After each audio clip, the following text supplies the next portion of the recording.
No, I've got to get back. So the show is still finished. Hi, my name is Neville Prinsloo. Today we're in what used to be the old Congregational church building in Cradock. It's no longer a church, it's no longer the Congregational church, but it was the first church building the oldest church building in Cradock. So it was built in 1853 and then by Reverend Taylor, who was part of the London Missionary Society, and he ended up building a school here and getting the community going in this church. And it's survived many things, floods, fires, attempts at demolition, and it's still standing. Unfortunately, during the apartheid era and the implementation of the Group Areas Act, the community was moved out of this area to Nxuba, the coloured area, and another Congregational church was built there. This was left to decay, and it was rebuilt or renovated a few times, but it never really was used by anyone because it was floating in the middle of nowhere.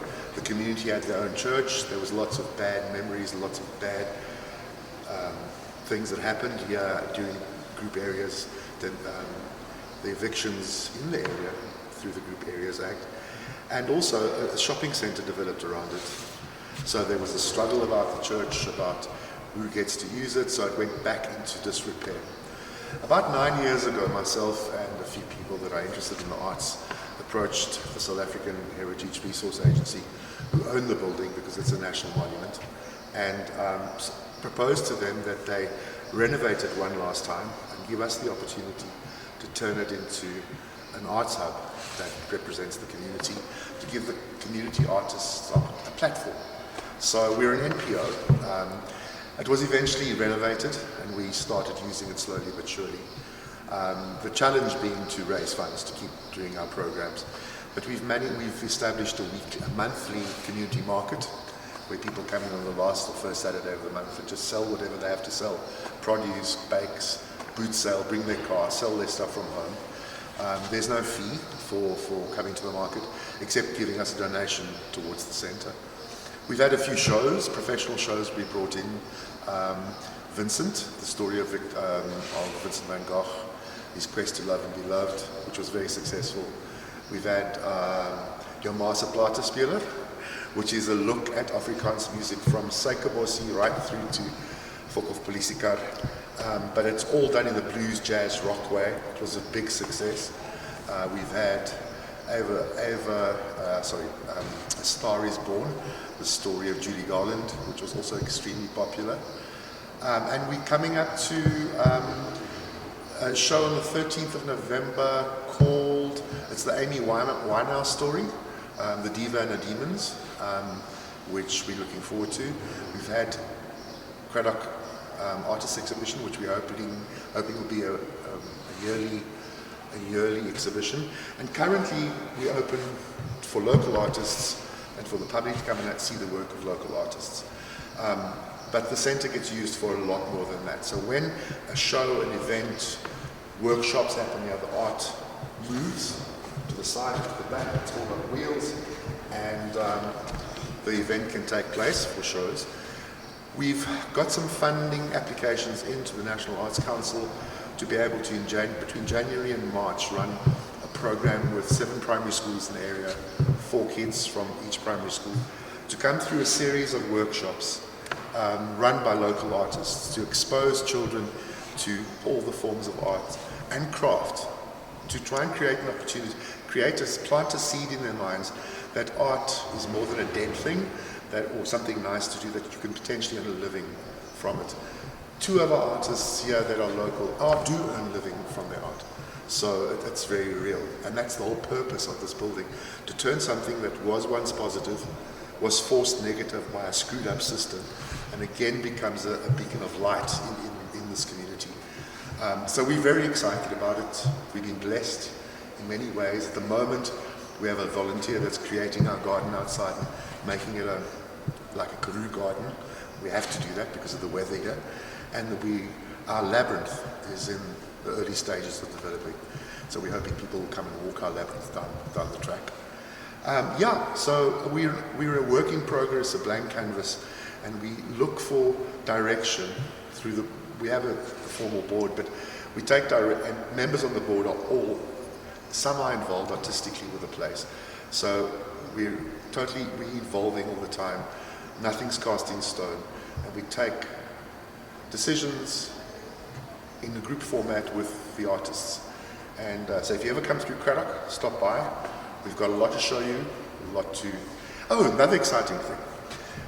Artscape has developed a program where they're going to be called, what is it called?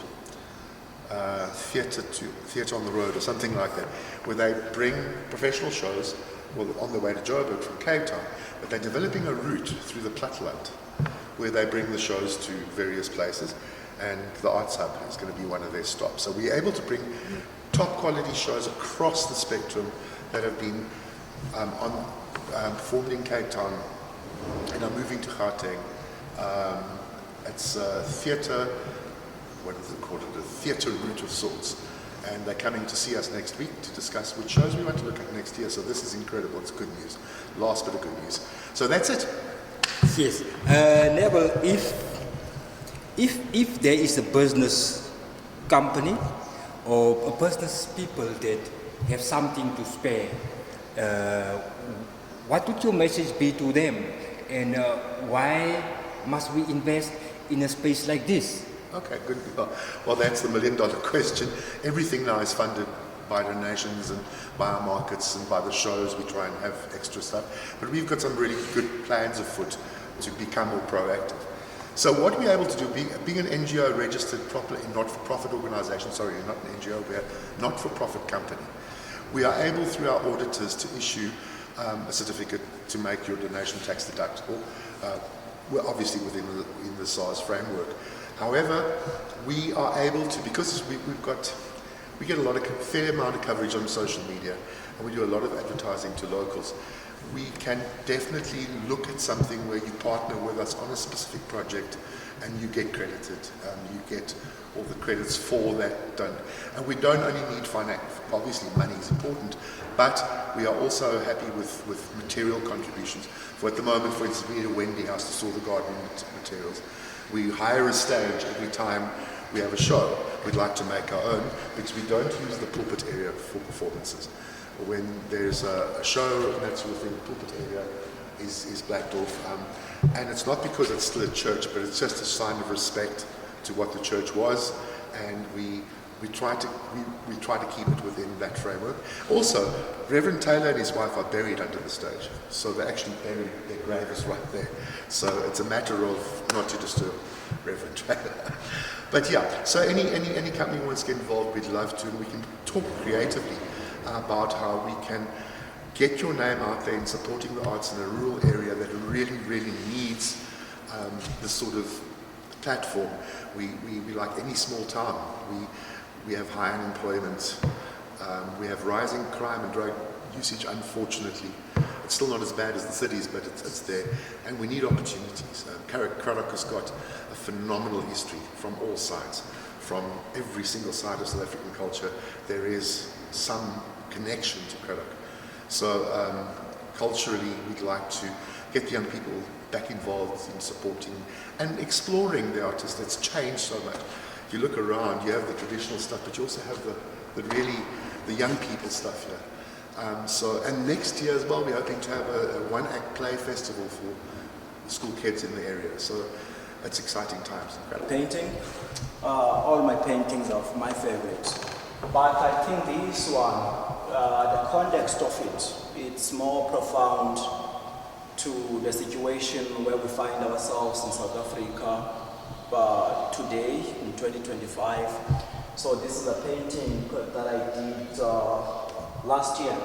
It comes inspired by the State of the Nation address that the President gave of Nxuba, the hope of democracy, a child that is born post-apartheid to democracy. So this painting explores such space of the child where he is at in 2025, because he speaks about the child that has been born into the privileged of the RDP program, a child that go to school, but the school has got a feeding scheme, a child that passes grade 12 and go to be funded by NSFAS. So therefore, this child in the post South Africa, she couldn't do all these things, but now she could do these things. But my exploration then of that is how do we take that? Even the constitution itself, what does it mean to us as the South Africans? Or because often the people are saying that the Constitution of South Africa is the best document, it's one of the best documents in the world, and yet South Africa, when you look into its challenges, it's the most unequal country in the world. Well, that should say something.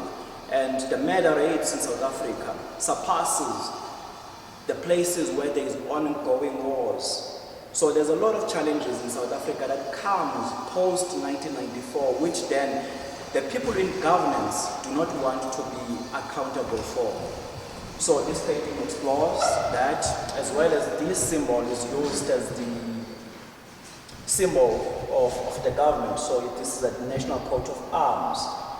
So mine then depicts exactly what is going on, the current state of the government. Who are you? My name is Lutando Daberi. I am a self-taught visual artist. I am from the dusty streets of Elingelishe in Cradock, now known as Nxuba in the Eastern Cape, in a country called South Africa. I do fine arts, I do paintings, I specialize in portraiture. Yeah. Begin. So dit was die ou Congregational Church was dit wat dit was. So dit meestal die kleerlinggemeenskap bedien. En hy het ook toe 'n skool begin hier en baie ander goed gedoen.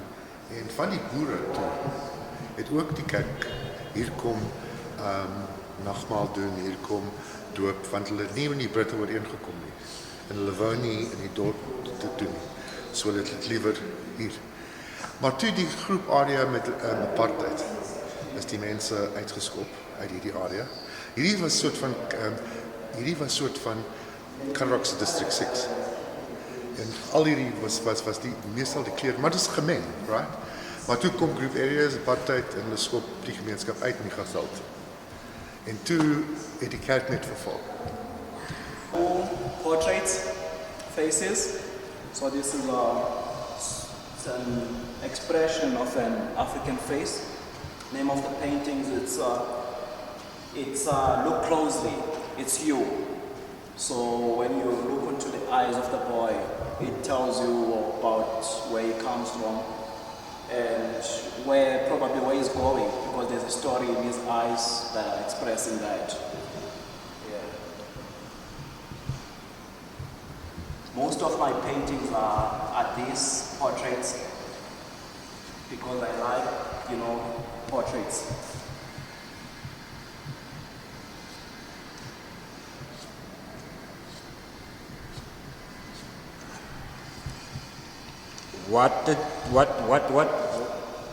How did it come that you do this kind of work? I think I found art, or art found me at some particular time in my life where I needed to express something, So it gave me the platform to do that, to tell the stories of our people. You love telling stories. Big time, yeah, very much. I think everyone is a storyteller. People who are doing writing, the literature people, the people who are doing films and stuff. So I think people are artistic in whatever they do in life. Yeah. How long you been doing it now? For all my life, I've been an artist. Since I was a kid, I've been doing this thing. But I've now found about art, about how it can sustain a person, or how it can become something that a person lives for. Yeah.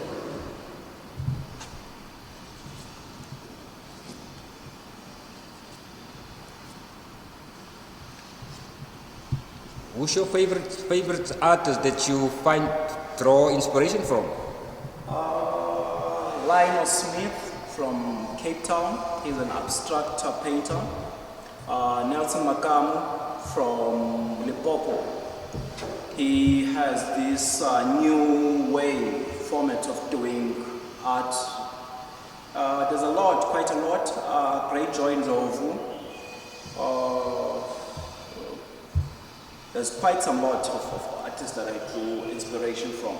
They are not the ancient painters like Da Vinci and Van Gogh and Michelangelo. Of course, I find inspiration in that as well, but there's a lot of story that comes, or content that comes with the people that are living in the postmodern world. Yes.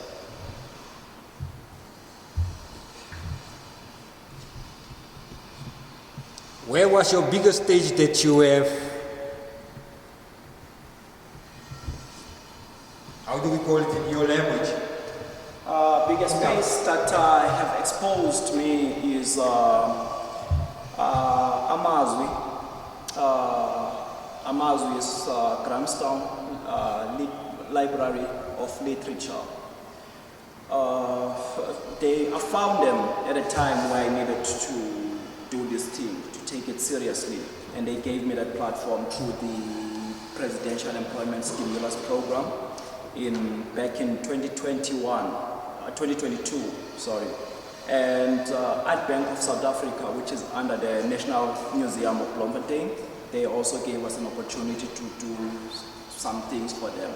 But the hub itself, it has history of Cradock. It's an old Congregational church which is situated at a place where there is history of the people that were in this space at that time. So it's a great platform to be in. Hopefully that it will draw attention for the people to come and hear these stories about this place.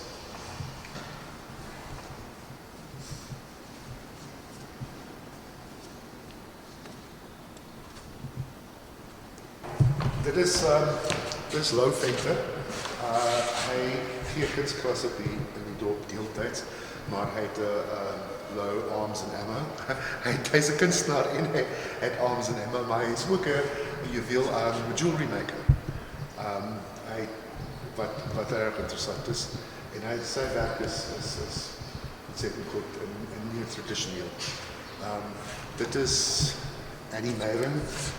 Sy het haarself geleer. Sy het by Lou geleer eintlik.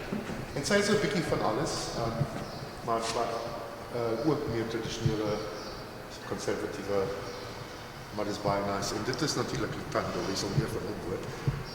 Hierdie is klaar verkoop, so dis ook goed te wat is. Lutando het al werke, hy het nou onlangs 2 verkoop in Engeland toe gaan. Hy het 'n derde in Europa verkoop, deur die kuns, wat mense wat dit hier gesien het. So dit werk, iewers. Wat kan daai kant? Enige kant. Dit is meer van 'n Lutando sin, wat is meer statements maak. En dit is al die skitter. Ons gaan nog meer van 'n werk kry. Sy verkoop baie in die dorp. Meer landskappe en still lives.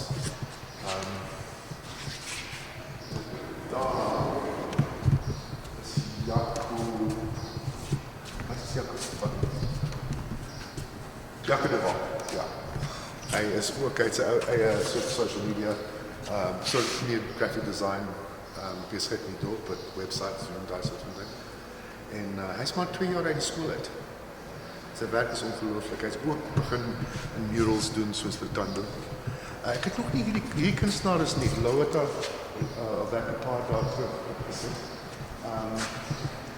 Dis van die wêreld. Ek wil nie so sterk kyk. Dit is aanmoedig. Daar een van die wêreld. Dis aan hom. Ek ken nou die tyd onlangs opgekom. Ja, en dit is 'n icebreaker van sy werk. Dis 'n nuwe inisiatief om die kunstenaars 'n plek te gee om te kom uitstal.